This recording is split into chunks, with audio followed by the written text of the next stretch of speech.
In trying to make a top 10 Mortal Kombat characters video, I noticed the best characters originated in the first 3 games, as in the original Mortal Kombat to Mortal Kombat trilogy.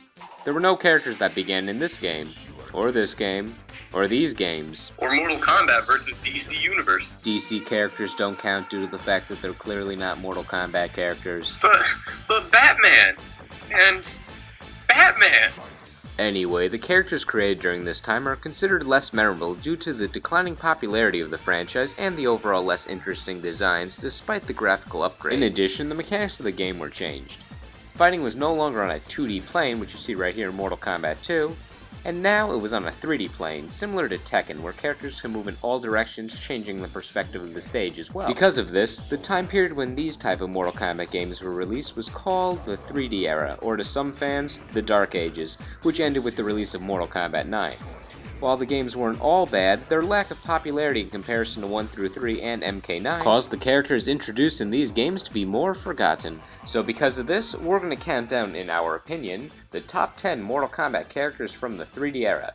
And NegetiveX is here since another MK fan always helps. It's true. I've been a fan since I was a wee lad. Oh, and Adorable Meter is here to provide dynamic reactions occasionally. Hello! I say things. Number 10 is Havik. His role in the series is what you'd expect from someone with his name. He is an elite warrior from the Chaos Realm. Chaos Realm? How many realms are there? Like 6. Oh, I guess you're right. We got Nether Realm, Chaos Realm, Earth Realm, Middle Earth, Star Trek. You know, I can see 6. Havik has one of those automatic awesome character features in his appearance, as in the bottom half of his face is an exposed skull. That and... Wonder what I just realized would be awesome? What? Crossover Star Trek Mortal Kombat game. Let's save that idea for another video. Havik was actually created by accident. He was initially just going to be an alternate costume for Noob Saibot in Mortal Kombat Deception. His appearance, that is. He himself was not going to be the alternate costume. He wasn't Noob for a part-time job. He already has an occupation in the Chaos Realm. You know, could be worse day jobs. Being Lord of the Chaos Realm. While Havik is a more popular character in the Mortal Kombat franchise, I don't know his likelihood of appearing in future games due to the fact he has a very unpopular counterpart, Hotaru, leader or something of the Order Realm. Yeah, saying that he was one of the most popular characters isn't exactly saying much, though, considering it was really hard to find 10 characters people actually liked from the 3D era. Whoa. He said it, not me. Don't yell at me, even though he was just going off popular internet opinion. Hopefully no one's opinion was offended by that. Number 9 is Sareena. Sareena actually appeared in Mortal Kombat Mythology Sub-Zero, the adventure game for the N64 and PlayStation before she appeared in a 3D era game, but she was first playable in a fighting game in the Game Boy Advance version of Mortal Kombat Deadly Alliance. You know, I might be going out on a limb here. Possibly the best Mortal Kombat game ever made. Her bigger appearance was in Mortal Kombat Armageddon, cementing her... Wait. Didn't the Game Boy only have like 2 buttons? Please, it was the Game Boy Advance. The name suggests higher quality technology. Ah, so it had like 4 buttons. That's more like it. Sareena actually has a major role in the Mortal Kombat lore, despite the fact she hasn't appeared in that many games. First off, she was the love interest, sort of the original Sub-Zero. It's not well developed. It's more developed in the fan art online. Second, she was a demon that used to be a human that was also a demon, but now she's just a demon. And she also appeared in the background of the pit at night in Mortal Kombat 9. That's like 3 pluses right there. Another interesting note was in Mortal Kombat Mythology Sub-Zero when there were live-action cutscenes. Sareena was portrayed by Leah Montalongo, the person who was also the digitized actress for Sindel in Mortal Kombat 3. What, no one else finds that interesting? Come on! Fine, let's just look at fan art. How does this one look? Aw, cute! What about this one by Jagu Dada? She looks badass. Really, the only thing I wanted to bring up is, since there's no one else around in this picture, why is the glass bleeding? Makes you feel bad about breaking all those windows when you were little, doesn't it? I didn't break any windows when I was little. Oop, guess it was just me then. Number 8 is Fujin. Fujin is the god of wind, like how Raiden is the god of thunder. He even took over for Raiden after Raiden became an Elder God for a short period of time. Before his career as the God of Wind, however, he actually worked with the Big Bad Wolf, blowing little pigs' houses down. So he's a jerk. He's a bully. Technically, if that's true, yes, but lucky for the pigs, he quit the job right when the wolf got to the brick house. Number 7 is Frost. While some might look at her as a boring Sub-Zero clone, she actually has her own personality and a different moveset. which sets her apart from the character by which she was inspired. Although I do have to say, she always seemed to act a little frigid. Don't you mean a little causing hypothermia?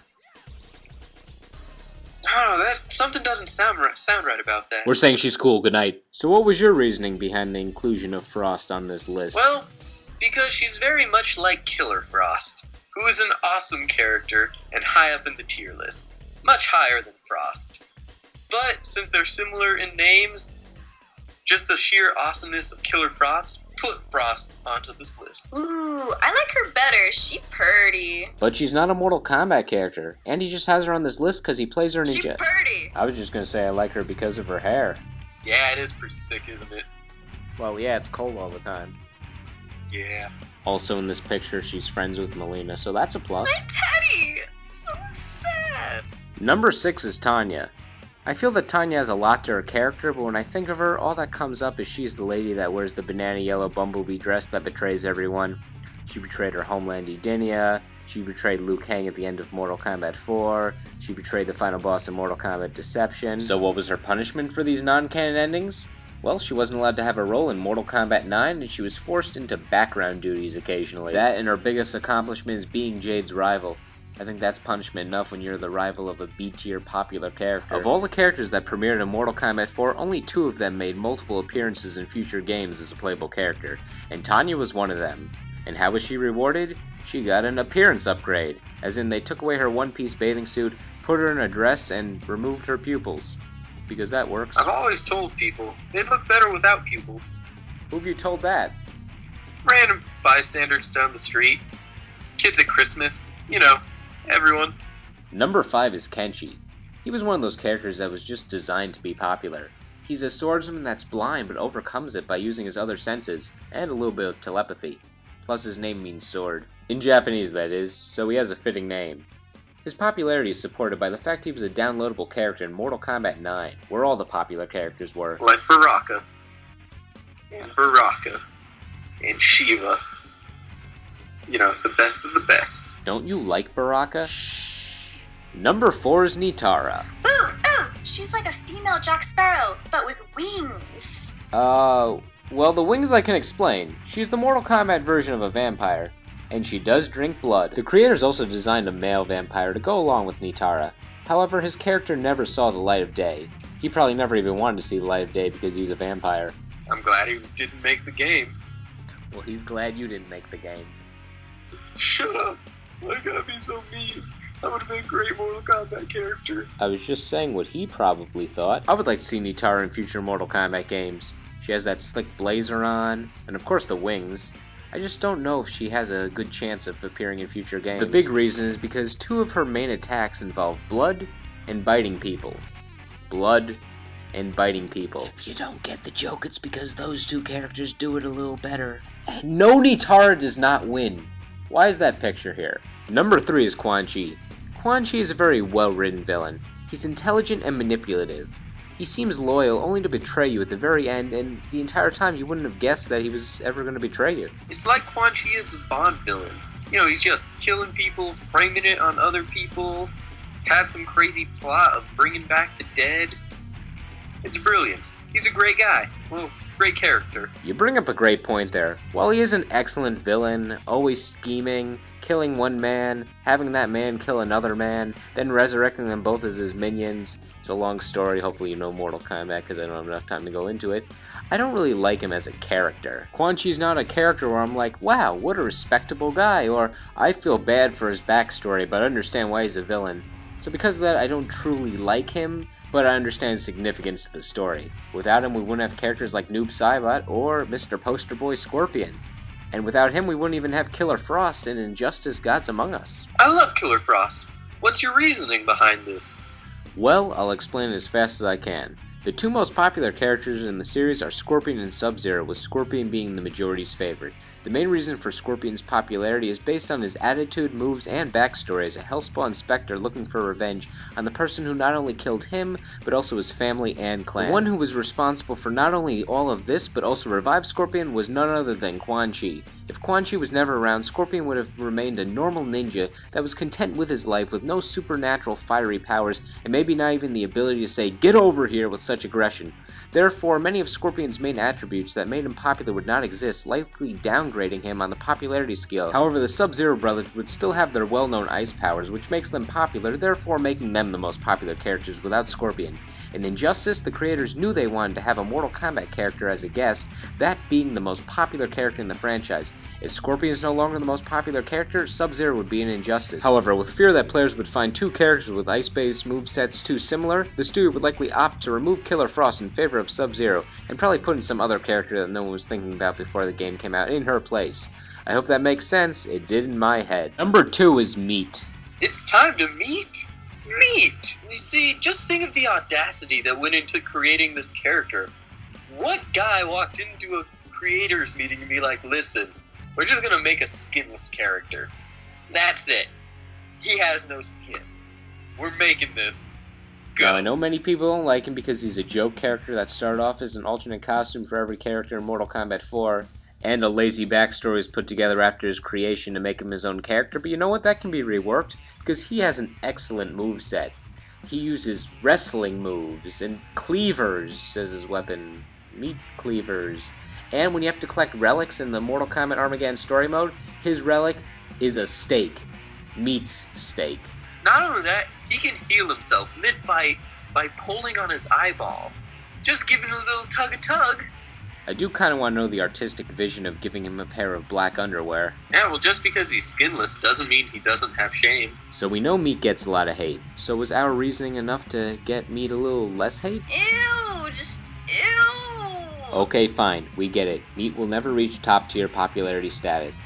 How does he deal with all this hate every day? That question is for people who are better men than us. Well, if any of you feel so inclined to play Meat in a modern iteration of a Mortal Kombat game, he's playable in the Challenge Tower only on the PlayStation Vita version of Mortal Kombat 9. Wait, what? Really? I gotta go buy me a Vita right now. So for number 1, we wanted to choose a character that had both a significant impact on the Mortal Kombat story and a very unique moveset. And we decided, in all our wisdom, that number 1 is Batman. That's right, with it... Wait a minute. He doesn't count. He was in Mortal Kombat vs. DC Universe, and we mentioned that those characters obviously don't count. Come on, you wouldn't let me have Beat as number 1. Let me at least have Batman. Batman's popular enough. Anyway, our number 1 is Shinnok. Shinnok is a character that is a fallen elder god, meaning he was one of the head honchos of the Mortal Kombat universe. He kinda betrayed some people to gain even more power and take over some universes, which is why he was demoted, and then sent to the Netherrealm to be punished. Wow, betrayal's a running theme for these MK4 villains. Tanya, Quan Chi, now him.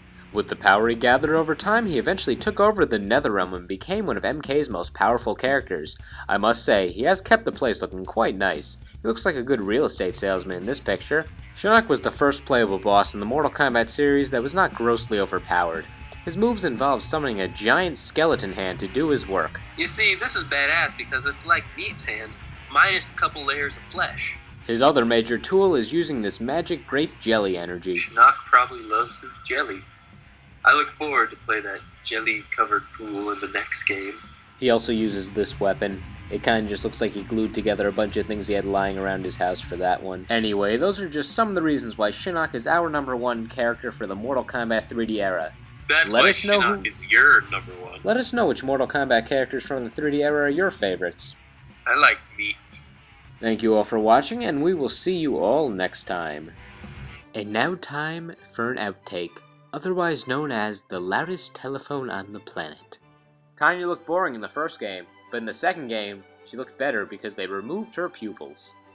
People always look better without their pupils.